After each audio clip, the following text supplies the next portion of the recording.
Today we'll be doing a movement video of the knee. The knee consists of two joints, the tibiofemoral joint and the patellofemoral joint. The tibiofemoral joint has two major movements in it, flexion and extension, and that's why it's known as a ganglymus joint or a hinge joint, while the patellofemoral joint is an arthrodial joint because the patella glides over the knee. In this video, we're going to go over the four major movements of the knee: flexion, extension, internal and external rotation, and go over the muscles associated with each movement.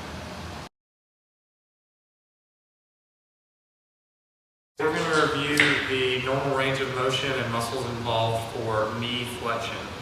So, as we perform the movement, you'll see that normal range of motion is about 140 degrees for flexion of the knee. Muscles involved in knee flexion, highlighted on the model, are the biceps femoris, the semitendinosus, and the semimembranosus, and they all attach to the lateral and medial side of the knee. Also involved in knee flexion is the sartorius and the gracilis muscles, as well as the gastrocnemius is useful for knee flexion. Alright, so the quads are used in knee extension, which the normal range of motion is about 180 degrees. The muscles used in knee extension are the rectus femoris, which runs straight down, the vastus lateralis, the vastus medialis oblique, and the vastus intermedius, which is directly underneath the rectus femoris. The last two movements in the knee are internal rotation, demonstrated here.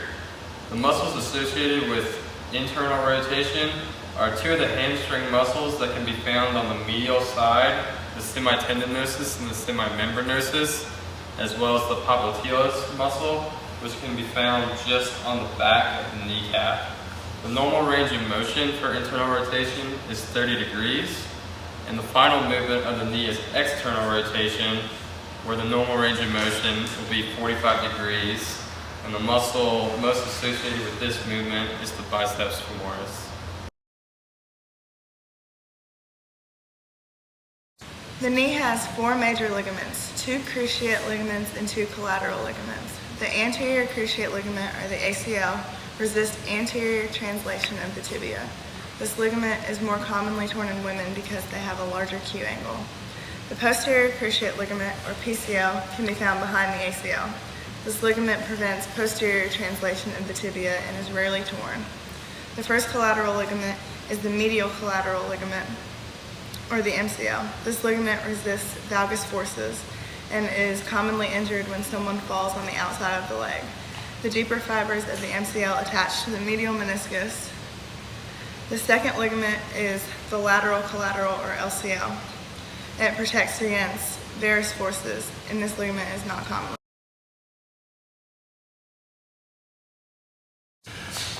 The knee has two menisci, a medial menisci and a lateral. The medial meniscus forms a cushion for the medial condyle, and the lateral meniscus forms a cushion for the lateral condyle. The larger of the two is the medial meniscus, and it's C-shaped, and as you go medially, they taper down in size, so it's widest on the outside.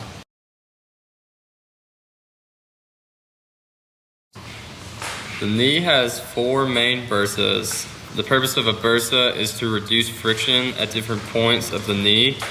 We have a suprapatellar bursa, which is superior to the patella, a prepatellar bursa, which is just over the anterior portion of the patella, a subcutaneous bursa, which overlies the tibial tuberosity, and a deep infrapatellar bursa, which is between the tendon, the patellar tendon, and the tibia.